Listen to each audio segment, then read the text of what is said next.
नमस्ते प्रणाम। हम आप लोग के बीच छठ के गीत लेके आइल बानी। अच्छा लगी तो लाइक और कमेंट और शेयर जरूर करब और कमेंट में बताइब कि हमार छठ माई के गीत आप लोग के कैसन लागल। अरे काथी के नैया रे माला काथी करुआर।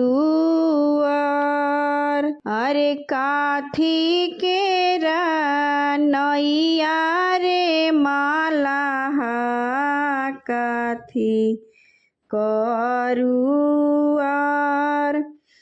अरे कौन फलवा लदल ये माला नैया गमकती जाय। अरे कौन फलवा लदल ये माला नैया गमकती जाय। अरे सोनावे के नैया ये छठी मैया रूपे करुआर।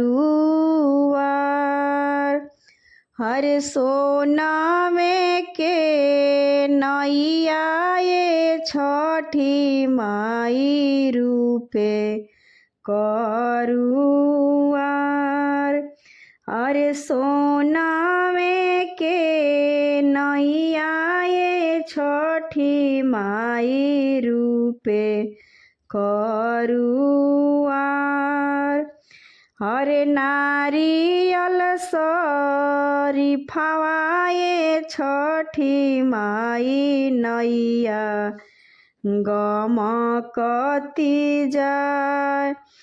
अरे नारियल शरीफवा ये छठी माई नैया गमकती जाय। अरे ले ले ले ले तू जई ये माला गंगा जी के तीर।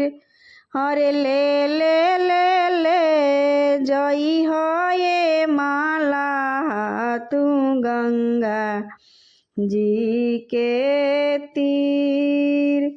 अरे ले आवे के तू लइल ये माला मांग कुछु दान।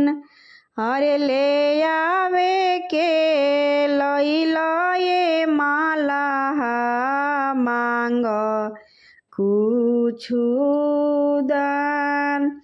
अरे अन धन सोनामा ये छठी माई सब कुछ बा। अरे अन धन सोनामा ये छठी माई सब कुछ बा। अरे एक ही बालकवा ये छठी माई हमारा के दी। अरे एक ही बालकवा के बिना दुनिया हो अन्हार।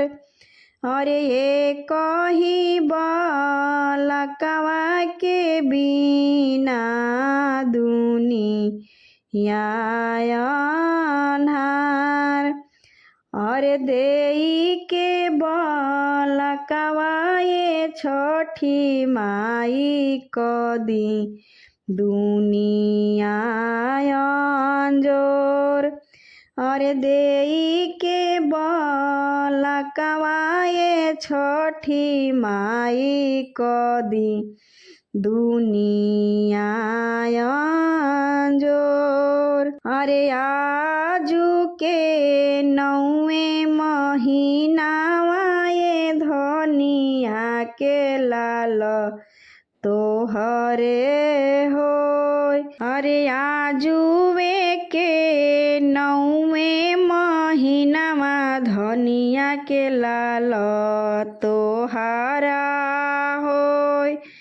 अरे घरवा में बाजी बधैया घरवा होई जई है अंजोर। अरे घरवा में बाजी बधैया गोदिया होई है गुलजार।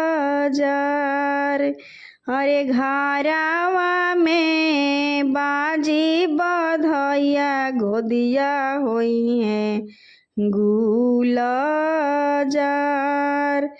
अरे केथू केरा नैया रे मलाहा केथू करुआर।